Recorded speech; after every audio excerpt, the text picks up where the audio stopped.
Well, hey there. Good afternoon, everybody. It is straight up 4 o'clock. Actually, forgive me. I'm a couple of minutes late here. 4:03 p.m. in the Rocky Mountains, which means a little after 6 o'clock on the East Coast and 3 o'clock on the West Coast. And it's time for Fertility with Fink and Friends. My name is Dr. Randy Fink. I am Fink. You are friends.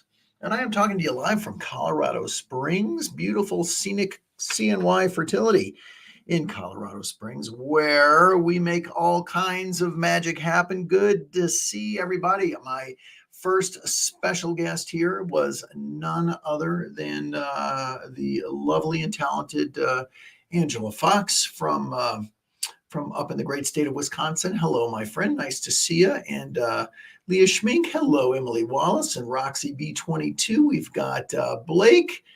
Jenny, Coco Fitness, nice to see you here. Haven't seen you around for a while. Let's see, Macro Mama, Katie Flores. Hi, Crystal. Hello, Lou joined. I just like to say that. Macro Mama just had my consult yesterday and excited to come see us in June. Well, we are looking forward to seeing you as well. We've got, let's see, my Instagram is here. This is CNY's Instagram, and it looks like Reiki Marcus was the first to join over here. Thanks so much for being here. And, well, now, interesting. I presume that this is working because doesn't look like I'm getting any messages over here on the Instagram side from CNY. So it says there are a bunch of people watching, but if you'd like, tell me hello. Well, I'm getting some hearts, so I guess it must seem to be working. Well, that's an interesting one I've never seen before. So on the Facebook and YouTube side here, looks like Melissa Liu is the first to join there. Thank you for being here, April Perky and Jessica Huffman. Good. I am getting some response over here on this Instagram side, but it looks like, I don't know if there's some issue with Instagram here not showing me the names of the people or the questions which people tend to ask. So if you'd like to ask a question and you're on CNY's Instagram page, please maybe switch over either to CNY's Facebook or to my Instagram, which is Randy Fink MD, and I can see those seem to be working. So far, so good in that regard. Hey, I hope you had a great week. Things were exciting over here. We had a busy couple of days. Busy all last week. This week, I'm going to be here all by myself for the rest of the week. My colleague Brandis is going to be going away for a little vacation, so we will wish her well. Meanwhile, I'll be doing all the retrievals and transfers. Next week is my kids' spring break, so there will be no Fink and Friends next week. Fink and Friends, I'm sorry to say, will be missing in action. Hopefully you'll remember me by the time we come back. I'll be back in 2 weeks. I had a special request, and that was to read a particular paragraph. So you may know that I have two new publications that are available now. One is an ebook that is called The Vitamin Victory, and it is the evidence-based protocols put in very easy to read form with discounts included for egg retrievals, for egg quality, for embryo transfer, sperm quality, everything else, as well as an audiobook that really goes through some different fertility scenarios and talks about some of the special emotions and feelings that go along with that and how to really handle them. That was a pretty easy listen, I guess I should say. It's about 40 minutes long, but to be honest with you, I think it's pretty good, and I hope that you'll avail yourself of that. You can get both of those through the link that's on my Instagram page, which is Randy Fink MD, and that's a Linktree link, and that's linktr.ee/Randy Fink MD, or just go to my Instagram page, click on that link, and you can see where both of those are. But I had a special request to read one particular paragraph from the audiobook because it seemed to be something that a lot of people that it seems to resonate with a lot of people. We are definitive creatures. We like absolutes and being faced with uncertainty creates anxiety and worry that affects the way we live our lives. The anxiety is hardwired into our brains, except that this uncertainty is inherent in fertility treatments. There are too many variables, there's too many possibilities, too many things that can change. So these absolutes don't happen. But we are also flexible creatures. We have evolved to be able to roll with the punches. And I honestly believe that we can do this, and you can do this, meaning the whole fertility journey. What do I mean by the anxiety is hardwired into our brains? Well, this is something that goes back to really, I think, when we were, very early in the life of our species. There was no the brain served a very important purpose. Now, we're capable of a lot of higher thought and contemplation. But in the days of, think of it in the days of the caveman, it was pretty rudimentary. Yeah, we could do some probably better thinking than certainly than the dinosaurs and perhaps the apes.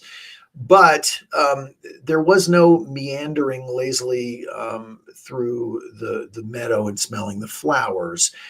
We were constantly on guard, that we would walk into said meadow and we would be looking at the tree line to see if the saber-toothed tiger was ready to jump out at us. We would, wouldn't be sleeping peacefully because we'd kind of have one eye open, waiting for the adjacent tribe to come and club us with their clubs and steal our food and our women. We would be constantly on guard for a pterodactyl to sweep down and steal our babies. So the anxiety, the worry, the constant monitoring for danger is part of who we are. It's part of how our brain justifies its own existence, because it's constantly monitoring for something that it may perceive as danger. And so danger is easy to perceive as the unknown because we don't know what's going to happen. And so what the human brain tends to do is it tends to catastrophize. It tends to start looking for the worst possible things that could happen in a situation and preoccupy us with all of those thoughts. Meaning to say that rather than thinking of let's say we have a euploid embryo, rather than thinking of the 65% probability of us getting pregnant with that embryo, our brain is preoccupied with the 35% probability that we don't get pregnant. So we're constantly looking at the glass as half empty, because that's what the brain is trained to do. However, we are flexible creatures. As we have evolved, we have learned how to be able to enjoy things. We've learned to be able to appreciate the way the dog is excited when we come home from work, the way you savor when you eat a Reese's peanut butter cup, if that's your thing. Happens to be my thing. So I'm just saying. We're able to sit down and watch TV and watch a good drama, read a book, or to watch a sunrise or a sunset, and to enjoy being with family and friends. We have adapted to that kind of flexibility. And so my point in that portion of which is in the conclusion is that we should learn how to try to embrace those things that keep us flexible, those things that make us human, and accept the fact that the brain, that fertility treatment is laced with uncertainty. So we can't know what's going to happen. We can't be certain of every outcome and every turn, because there are just too many turns on the road. So accept that for what it is, and to try to embrace those things that keep us flexible, those things that keep us human, those things that we find a way to be happy with. So that's my 2 cents worth for the day, Randy's lesson in evolution.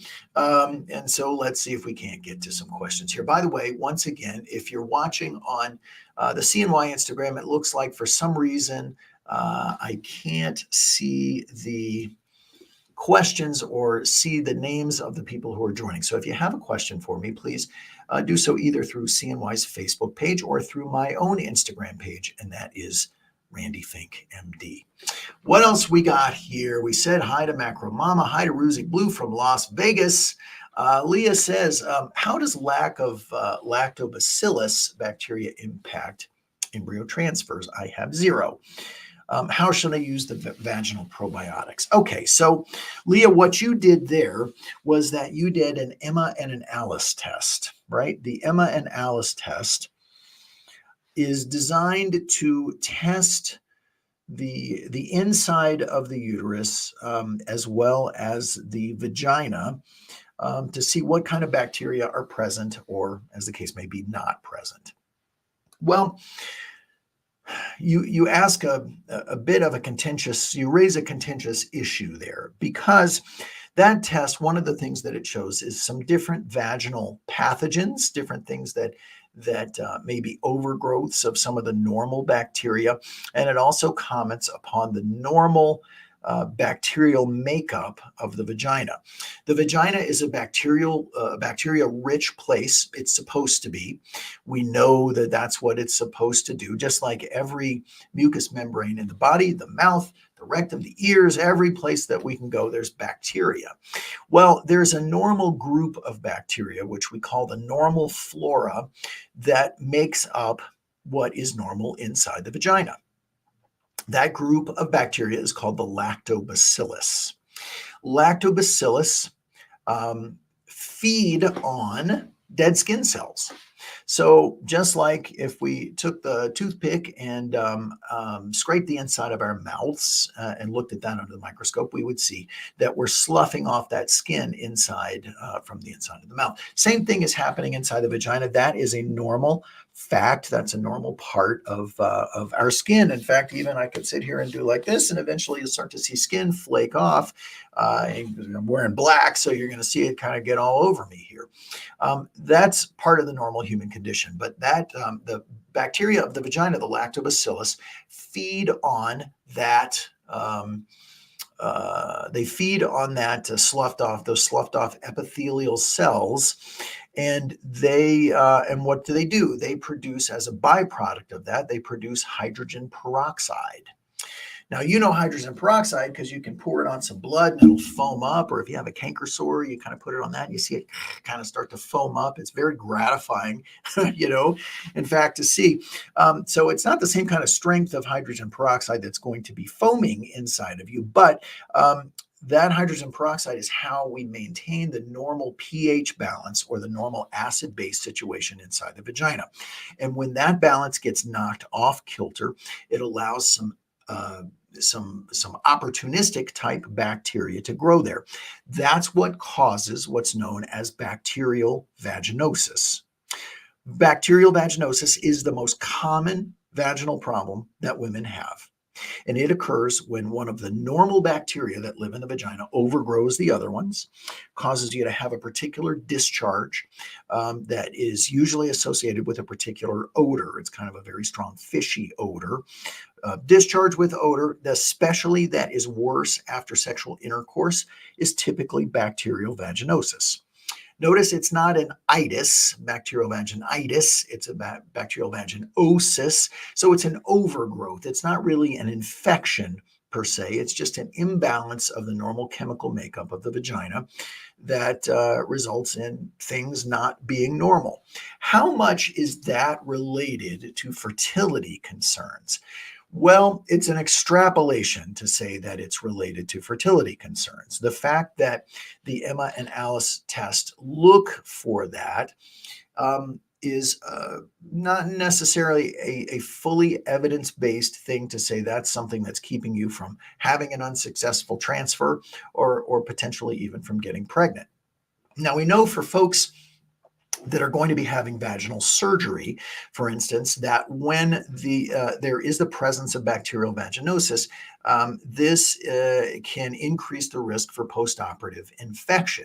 So, it's an extrapolation, but it's not an unreasonable one to think that having a normal bacterial flora in the vagina is associated with better outcomes when the vagina gets used for something such as an embryo transfer.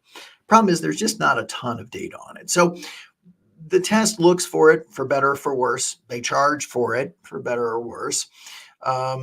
I'm not a huge fan, as you might be able to tell, but nevertheless, it so what we find when it says there's an absence of lactobacillus, that you use a vaginal probiotic, which is a type of probiotic that you place in the vagina rather than one that goes down the throat and into the bowel. The bowel is the main source of bacteria in the entire body. So the thinking is that if the vagina is out of whack, bacterially speaking, then something is out of whack in the bowel. So if you correct it in the bowel, then it will correct every place else. But it's much more direct to just place that probiotic directly in the vagina. And typically, 7 to 10 days of using that probiotic in the vagina will restore pretty normal lactobacilli. That company recommends that you test it again. I do not recommend that you test it again. But there you go, Leah. Hopefully that helps. Again, if you'd like to ask a question and you're on the CNY Facebook's, or rather the CNY Instagram side right here, something's not working right to be able to ask questions. So please go to either their Facebook, CNY's Facebook, or my Instagram, which is Randy Fink MD, and let's see if we can't get to the questions. M. Galaviz 21. We'll go with that. Okay, sorry if I mispronounced. After a positive beta, how soon can you do the first ultrasound? I had an ectopic that ruptured at 5 weeks and 3 days, so I'm hoping to do a scan as early as possible to rule it out. Well, so what happens there is that once you have a positive beta, we usually like to watch that number go up by doubling every 48 hours. When the number doesn't double in 48 hours, we start to get concerned about the presence either of an ectopic pregnancy, a pregnancy that's not inside the uterus, or potentially a pregnancy that's inside the uterus, but that is just simply not growing correctly. We know that 67%, about 2/3 of normal pregnancies, that HCG, the beta, will double in the 48 hours. Now, that's one way looking at how the numbers are going up. But by the time the HCG level is about at a 1,500, some would say 2,000, but we're going to say 1,500 to 2,000, which happens pretty quickly by about 5 weeks or so. We should be able to definitively confirm that you have an intrauterine pregnancy. With a transvaginal ultrasound, we should be able to see what is inside the uterus, which would be a gestational sac with a yolk sac that can confirm the presence of an intrauterine pregnancy. Now, usually we won't see the heartbeat in that pregnancy, so viability, until after 6 weeks or so of pregnancy. So by 6.5 or 7 weeks, usually we should be able to see a heartbeat if there's going to be a heartbeat there. But an intrauterine pregnancy should be able to be confirmed by the time that beta HCG is at a 1,500. So that essentially rules out an ectopic pregnancy by all things that are supposed to be, but sometimes there is something called a heterotopic pregnancy, and that's where you have a pregnancy that's both in the uterus and in the tube. Nevertheless, it's rare enough finding that once you look and see an intrauterine pregnancy, you should feel confident that there is no ectopic. Let's see. Ruzik Blue says, "Oh, well, you can see and hear the question, so you can see." Yeah, for some reason, my questions on the CNY side aren't working there. Hi to Brandis. Oh, and she says the CNY side was working. Okay, so the CNY side apparently is working. I just can't see it, so it's working for everyone else but me. So that's kind of the story of my life, right? Play that little violin. Oh, so sad. Let's see over here. We got a bunch on the Facebook side. Melissa Lou says hi. April Perky says, I ended up having a laparotomy on Thursday to try to access the tubes after a failed laparoscopy. So if I remember correctly, April had what's known as a frozen pelvis, and that is so much scar tissue on the inside, typically either from a past infection or from prior surgeries, that they weren't able to identify tissue planes and be able to get to the anatomy that we need to get to. This poses a very difficult situation. As I recall, April had a hydrosalpinx, which is a fluid-filled fallopian tube that needed to be removed because the fluid that's in that tube can be toxic, is toxic to an intrauterine pregnancy. And so we don't want to put an embryo back inside if we know that there's toxic fluid in the tube that's going to kill it. So she needed to have that tube removed, but due to some surgical issues, it was going to be a hard road. So it ends up, it looks like, that they opened April up instead of trying to do it through the scope. It was too high severe risk, so they stopped the procedure. And unfortunately, the eSure device is no longer available, as I looked into that as well. Oh, I see. I'm curious why they can't cauterize my tube shut from the inside or access my tubes through the vaginal wall like they do with egg retrievals. Is there any other way to block the tube? Well, that poses a difficult challenge. So again, there's a hydrosalpinx, which needs to either be removed or blocked.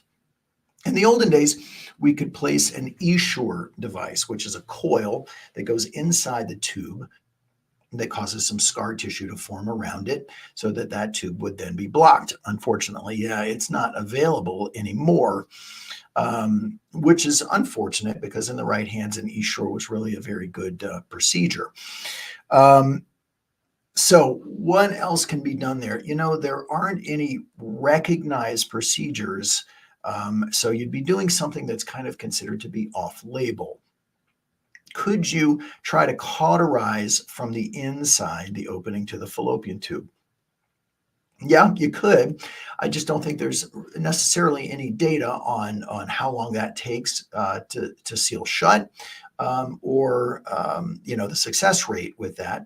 I think it's probably going to be better than nothing. You're absolutely right that we can access the ovaries from through the pelvis with an ultrasound guided needle.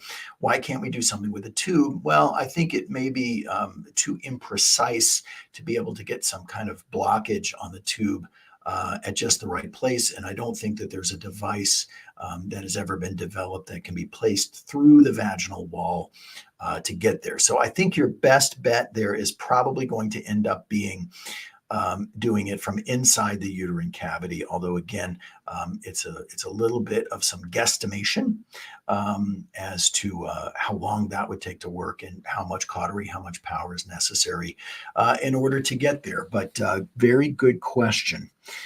Wish you all the best in that, April. Jessica is here with us. Hi, Jessica. I had my cycle day 4 baselines for the first egg retrieval yesterday. The travel nurses messaged me that my stims won't start until cycle day 7 due to high volume at the Colorado clinic. I'm nervous that my body will try to grow a follicle, and peak as I normally ovulate on day 12. They told me to take, okay, good. They told me to take estradiol 2 milligrams and progesterone 200 milligrams daily for these 3 days until stim starts. I agree. Day 7 is a little too late to start a stim if you're not suppressed. So basically what they've done there for you, Jessica, is to place is kind of to put you on birth control. They gave you some estrogen, they gave you some progesterone, which is just going to tell the ovaries, whoa, hold off, just simmer down, take it quiet, take it easy. Ovaries aren't going to do anything. So really what you're doing is just pushing the pause button on your ovaries at that part of your cycle. You'll be on the estrogen and progesterone for a very short period until you get to an appropriate stim start date, and then you can start your stim. And no, that will not have an adverse effect on you. If, however, you decided, well, you know what, I think I want to wait and I just want to start my stims on day 7, I would say don't do that, because then that's a little too late to get started. It's a little later than ideal, and I think that would have some potentially negative effect on the outcome. But what you're doing there, putting the ovaries on pause, should make everything work out just fine. Now, the truth is we can really start a stim any day of the cycle if we needed to. So for instance, there are some patients who come who maybe have cancer and were just diagnosed and are going to have to start chemo, on a fixed date. And we got to get as much stimulation in to try to get those eggs from them before that hard stop when the chemo is going to begin. So we can technically do a retrieval at any time of the cycle, but you're right, you're better off putting the ovaries on hold and then starting when the timing works out. So I guess I'm flattered to hear that there's a big wait, or not a big wait, but a few days wait, for stim starts at the Colorado Clinic. I think each of our facilities really goes out of its way to try to help people, to try to be great for people, to really try to go the extra mile. And I can say that here in Colorado, that is a big part of the team, which I lead, the clinical side of things, that we really want to make this a very special experience for you. So I'm hoping that the fact that there were a few days delay in the stim start means that people were getting that message. But you'll be in good hands there, Jess. No worries. Thank you, Debonese, for moving over from Instagram. Hi, Jessica. Hello to Neri. Does rescue in IVM cost extra, and could it be requested to be used on the immature eggs prior to egg retrieval? So here's what happens. When we use the term rescue, so normally what happens in IVF is that we rev up your ovaries, we get you to produce as many eggs as we can get, which we can then retrieve from the ovaries under a little sedation done in our office. Eggs go to the lab. We have sperm. They place one sperm inside each egg, and that creates your embryos. How do we do that? Well, ICSI, ICSI, is the process of taking an individual sperm and placing it inside an egg. At CNY, that does not cost extra. That is included in what we do here. Many clinics do charge extra for ICSI. And instead, what they do is conventional IVF. And conventional IVF is where you take a bunch of sperm and you dump them into a petri dish where there's an egg, and you let the sperm do their thing and to try to fertilize the egg themselves. The problem with that is that if it doesn't work, then we have to do what's known as rescue ICSI. And that's where the next day you have these unfertilized eggs, and then you try to put a sperm in them. And when you do rescue ICSI, the outcomes are very poor. What we do with eggs that are immature is that they are held to see if they continue to mature and if they will fertilize. So this is something that's done with all the samples. What we don't do is try to hold every egg and look at every egg and then try to do fertilization on it later, because as an embryologist will tell you, if you try to, as long as there's fertilization in the bunch, if you've had some other, let's say that you've got 5 mature eggs that fertilize and 3 immature eggs, we will keep the immature eggs to see if they fertilize, but we do put sperm in with them to see if we can get them to grow. Because if we go back to try to fertilize eggs in a cohort that is unfertilized, they don't do very well. They don't create meaningful embryos, according to the embryologists. So hi to Jessica, Sharmila, big, bold, and beautiful. I like it. Your delight. Let's see here. Jessica asks, can you talk about triggers? What do they do? What types are they, and how do you know they're working? All right, so triggers for IVF are a little different than triggers for things like IUI or timed intercourse. The goal is, with any of these processes, we are giving you medicine to get the ovaries to do what they're supposed to do. Make sure that you're producing an egg, or in the case of IVF, as many eggs as we can get. So you may know that the normal part of the process is that your ovaries make these eggs, and you make eggs and you make eggs, but what are the ovaries supposed to do? They're supposed to release the egg, because they're waiting for a sperm to come up. You got the visual there? That's a sperm. They're waiting for a sperm to come along and fertilize it. So ovulation is part of a normal cycle. And so basically what will happen is that if you make enough hormone that triggers the brain to tell it, hey, we need to ovulate, then once that follicle gets to a certain size, you're going to release the egg. Well, when we're doing IVF, We don't want you to release the egg. We want the eggs. We don't want them to disappear in the pelvis there. We want to retrieve them.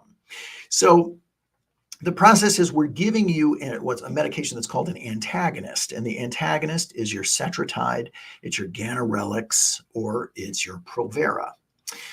What these medicines do is they prevent you, or they try to stop you from ovulating. Now, sometimes people will break through those medicines and they'll ovulate anyway. And if you ovulate anyway, it happens because your LH hormone, luteinizing hormone, you get what's called an LH surge. The LH surge tells the ovaries to release an egg. So if we start to see the hormone levels telling us that your LH is going up, that means you're getting ready to ovulate. And how do we know if you ovulated? We look at your progesterone level. And if it's above about a 2, you ovulated. So we don't want you to ovulate. We want to get those eggs. And so we prevent the ovulation while we're stimulating the ovaries until we get to the point where we can say, all right, those eggs are mature. Now we want to think about retrieving them. And then we give you a trigger shot. The trigger shot is either Lupron, and it's usually 2 shots of Lupron, and an HCG shot. HCG, human chorionic gonadotropin, is the pregnancy hormone, and it functions inside the body as LH, or luteinizing hormone. So it's like giving you that LH surge, which tells the ovaries, okay, get ready to release the eggs. So the reason that we time IVF the way we do, which is that you get your egg retrieval 35 hours after you get your trigger, is because if we leave things alone, then you're just going to release all those eggs into your pelvis. If you were to have intercourse and you have tubes, that's one way that people have 10 tuplets, because, maybe you're releasing 20 eggs, and who knows how many of them may fertilize if sperm is in play there. So that's why we think that's a very bad idea. First thing that happens is that the egg is hanging on to like a little stalk inside that follicle. Literally like a little stalk, it just sits on the end of it like that. So the first activity is that the egg separates from the stalk and is free floating in that fluid. We then place a needle on the inside of that sac and suck the fluid out, which has the egg in it. The egg goes to the lab. They look at it under the microscope. So that's how a trigger shot works, and that's what it does. Now, in an IUI, it's a little bit different. In an IUI, or in a timed intercourse cycle, well, we usually have given you some letrozole or some Clomid, something for ovulation induction to get the ovaries to produce the egg. And then we trigger it, usually either with some HCG or something that's called Ovidrel. That's Ovidrel. It sounds like Ovidril. Ovidrel, which is really sort of a chemical lookalike to HCG. So it functions in the same way. It causes an LH surge, which tells you to release the egg. Well, in an IUI situation, you're going to get sperm coming to the inside, and that sperm's going to be swimming around. It's better to have sperm there before the egg is released. But so the data shows us doesn't really matter about the timing. Sperm will live for about 5 days. So you get a trigger shot, you do an IUI, or you get home intercourse. Sperm then has an opportunity to meet egg. So how do you know it's working? Well, when we look at the progesterone level, we can see that your progesterone goes up. And that means that, yep, your ovary released an egg, because the space that gets left behind when your ovary releases the egg is called a corpus luteum. And that's where your body naturally makes its progesterone. What does progesterone do? Continues the pregnancy.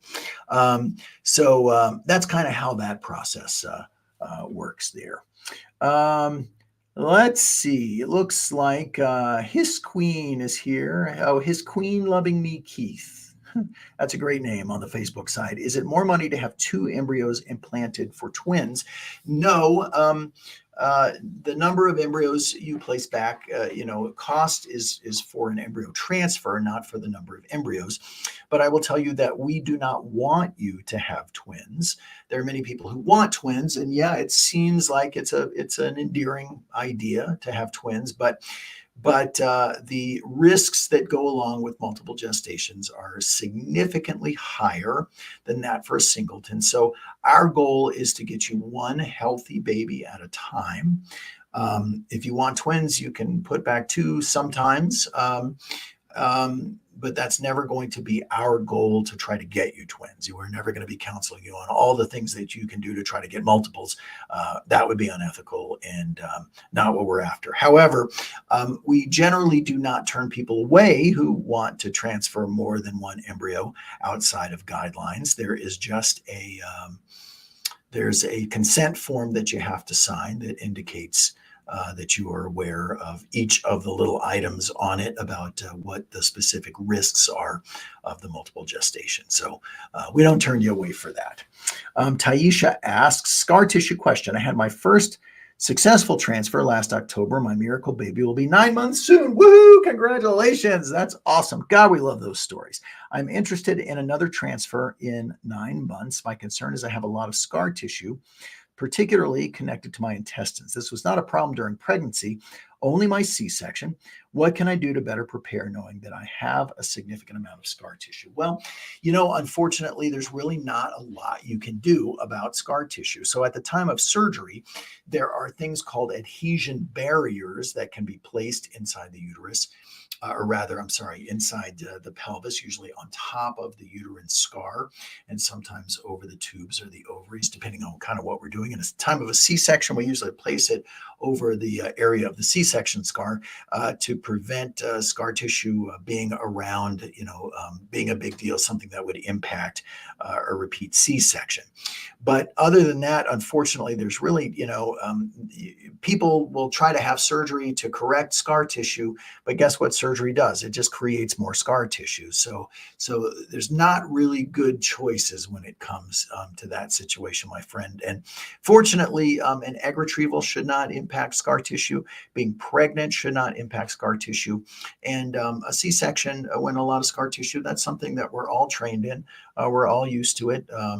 Most of us as general obstetricians have performed, the 6th or 7th or sometimes 8th or 9th C-section on someone who's had, a lot of surgery.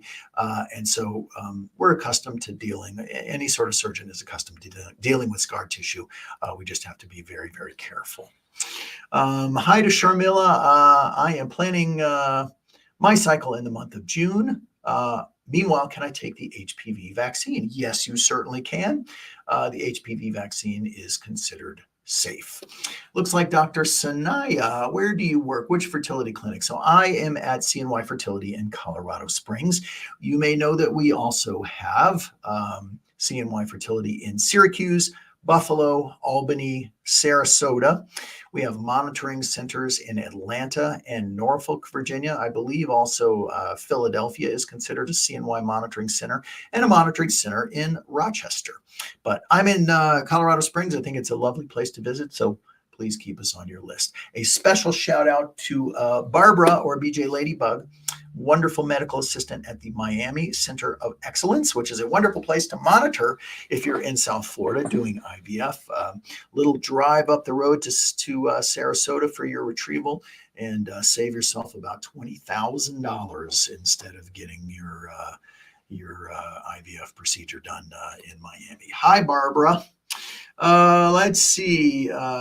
Jody O is here. Speaking of Sarasota, Jody is the wondrous embryologist in Sarasota now, and we miss her very dearly here in Colorado Springs. Also, a special shout out to Lexi Lorente, who is the nurse practitioner extraordinaire at the Miami Center of Excellence. So stop by to see her anytime you're in the need. Equestrian asked, do meds or treatments change cycle length? Do meds or treatment change cycle length on a retrieval cycle, or does it stay about the same as normal? Just trying to estimate my timeline, I understand, for returning for an FET the next month. If you are doing a medicated cycle, then you really have some flexibility of being able to control when you're going to do your embryo transfer. in a transfer cycle, we know that your progesterone, the progesterone that we give you in a medicated cycle, is always going to be 6.5 days. So we can pick the day that you need to do your transfer, march it back 6.5 days. No, that's when you're going to be starting your progesterone. And then the amount of estrogen that you get before that can be variable as long as it's enough to build up your lining. It's usually anywhere from 6 to 12 days. But again, you can have some control over that when you're starting out. Talk to our global team, talk to the folks that are handling your monitoring if you're doing it at one of our centers, because we can definitely help you with that. Melissa Salustio, I'm about to have another laparoscopy, hysteroscopy, and biopsy, and then 3 months of suppression. So I am still on, so that sounds like endometriosis. I'm still on low-dose naltrexone, Plaquenil, thyroid, Claritin, Pepcid, Benadryl, prenatal, vitamin D3, L-arginine, vitamin E, and CoQ10. Oh, wow, that's a handful. Anything I should stop? Well, the L-arginine is specifically for embryo transfer and can be used in the month before. I would stay on the thyroid. I would stay on the naltrexone. I don't see any harm in staying on the Plaquenil. I think the Claritin, the Pepcid, the Benadryl, you can probably hold off from. The CoQ10, I think you're okay holding off on that for a little while, as well as you're getting yourself ready. Hi to Amanda Marie. My HSG showed one of my tubes was blocked at the end. She said the tube was not swollen. What next steps do you recommend? I've not had an egg retrieval yet, and I am 37. Okay, so if you have one blocked fallopian tube, what that means is that your fertility is not really affected any more greatly than if you had two working tubes. So fertility doesn't really drop with a single blocked tube. So if there's no fluid filling up that tube, it's not enlarged.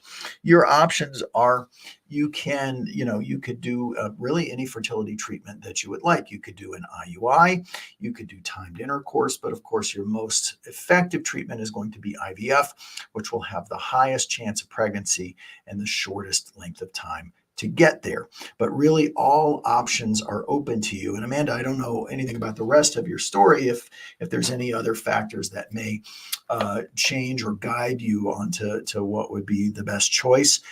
But strictly, if it's a single tube blockage, that's not likely something that's keeping from getting you pregnant. In fact, what we know is that if an HSG shows us that there is one tube blocked, there's about a 60% chance, 60% chance that was just a tubal spasm anyway, and that tube may in fact be open. For what it's worth. Let's see, going back over to Facebook. Oh, hello to Daisy in Miami and Ashley. Hi to Ashley. After consultation, how long until you're able to start IVF? Assuming that that's your intended next step.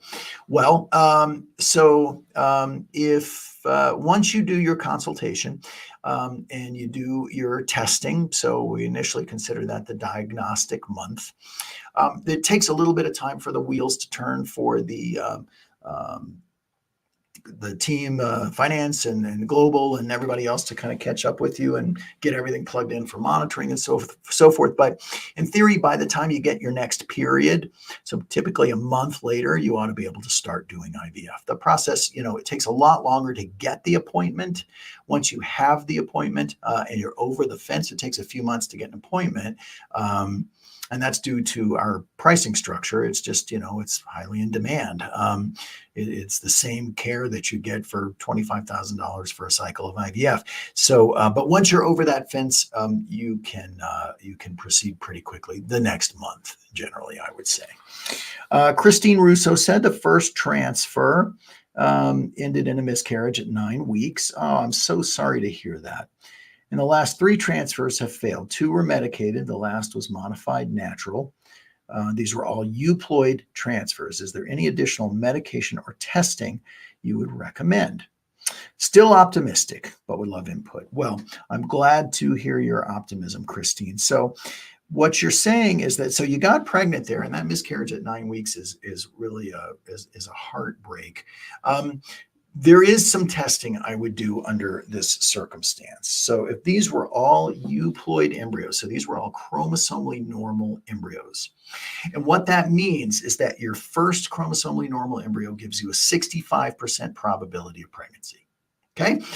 By the time you do embryo number 2, that's giving you an 88% probability of pregnancy. And by the time you do embryo number 3, that's giving you a 95% probability of pregnancy. So if you've had now 4 euploid transfers and haven't been successful, this is telling me something else is going on, and we need to know what that something else is. So the classic wisdom at that point is a hysteroscopy and a laparoscopy. The hysteroscopy is to make sure there's nothing mechanical going on inside the uterine cavity, like a polyp or a band of muscle or some scar tissue. The laparoscopy is designed to see if you have endometriosis. Now, we can also diagnose endometriosis non-invasively, and that is what I personally recommend. You will find that lots of doctors have different opinions on this matter. So, for example, if you talk to Dr. Kiltz will say you should definitely have a laparoscopy. Laparoscopy is great. Everyone should have one. So, different doctors have differing opinions, but there is a test that's called Receptiva. Receptiva is an endometrial biopsy. And by the way, their website is receptivadx.com. receptivadx.com. Receptiva is a very sensitive test that looks to see if endometriosis or silent endometriosis, meaning to say you may have no idea that you have it. Typically, folks with endometriosis will have painful periods. It causes a pain syndrome, but not always and not in everybody. Silent endometriosis is when you've got the condition, but it doesn't do anything. You don't know it's there, except that you keep having failed transfers when you should otherwise be getting pregnant. And I find there's a very high correlation to folks who have repeated euploid failures who have silent endometriosis. So the way the Receptiva test works is that it's a little straw that goes inside the uterine cavity, pulls out a little piece of tissue that can be tested for this specific marker, which is called BCL6. BCL6 is a marker for endometriosis and for inflammation, that if it's positive, when we said that there was a 65% chance of pregnancy with that first embryo, that euploid embryo, that number drops down to less than 10%. So what do you do if you find you're positive? Well, then if you want, you can have a laparoscopy. That's one way to do it. Or you can take medical suppression. That's medication that we give you for 60 days, just 60 days. And that takes your 10% probability and raises it back up to really above the 65% number. So that's how that works. And that's kind of what I would be thinking of, Christina. What else is going on that's keeping you from getting pregnant? Rhonda Connor asks, if you have an IVF pregnancy, do you need to have an early delivery? The answer is no. You have a pretty normal pregnancy under most circumstances, unless there is some other obstetric indication, you go on about pregnancy as normal. No early delivery necessary. Mandy is here, which sounds a lot like Randy. I'm just going to say for the record. So I like it. And HSG showed that one of my tubes was blocked. I think we just answered that one. Yeah, we did answer that. So Mandy, hope we got you there. Emily is here and said, hi from Syracuse. I need to hear this. I am at my 2-week wait after a transfer, and I am trying to stay positive. That is part of the hardest thing, and that's part of that flexibility, because there you have that your brain is thinking of all the possible things that could go wrong. Your brain is trying to justify its existence by warning you about everything that could possibly happen to you. So you are focused on that 1% rather than looking at the 99. So fingers crossed that beta is positive, my friend. Your Delight says, hi AMH, would mini IVF be a good choice? And how do you feel about adding Menopur?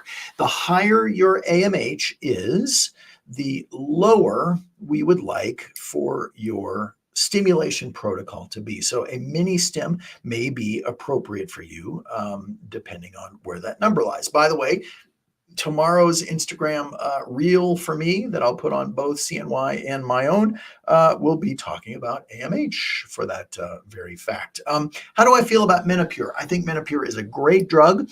It is a more expensive medication than low-dose HCG or HCG-LH. So we tend to start with HCG-LH for people. Oftentimes, if your insurance is covering it, then they will cover the Menopur. Or if we've seen that you've had for me personally, if I've seen that you've had an issue with egg quality, I will go for Menopur because there's pretty good data that Menopur may result in fewer eggs, but greater egg quality. And egg quality is the much more important consideration than egg quantity.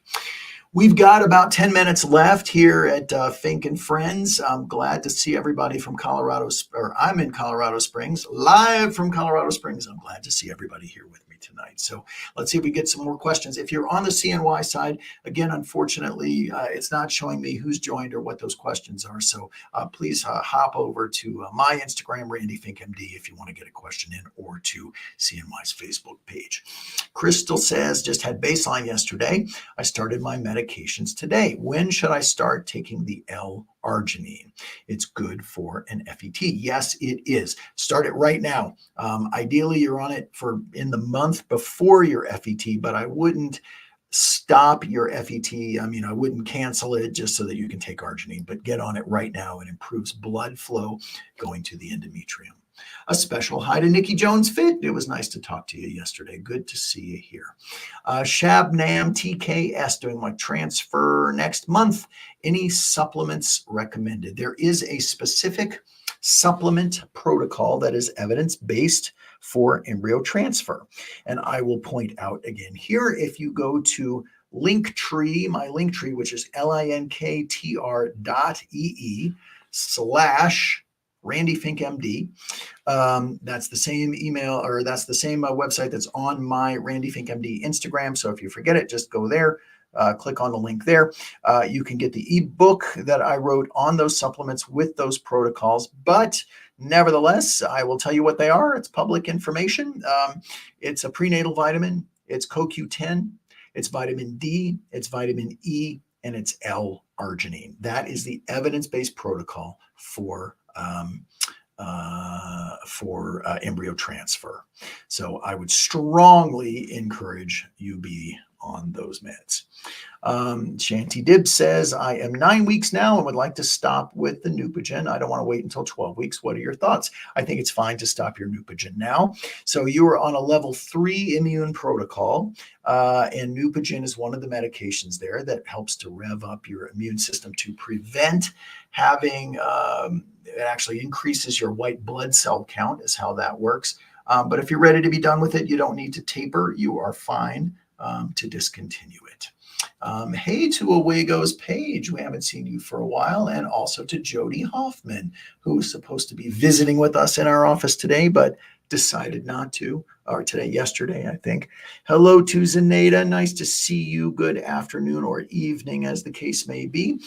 Let's see, how soon, this comes from Corium, how soon can we start the process after the consultation? So as I said, typically the very next month, you can be starting to do IVF.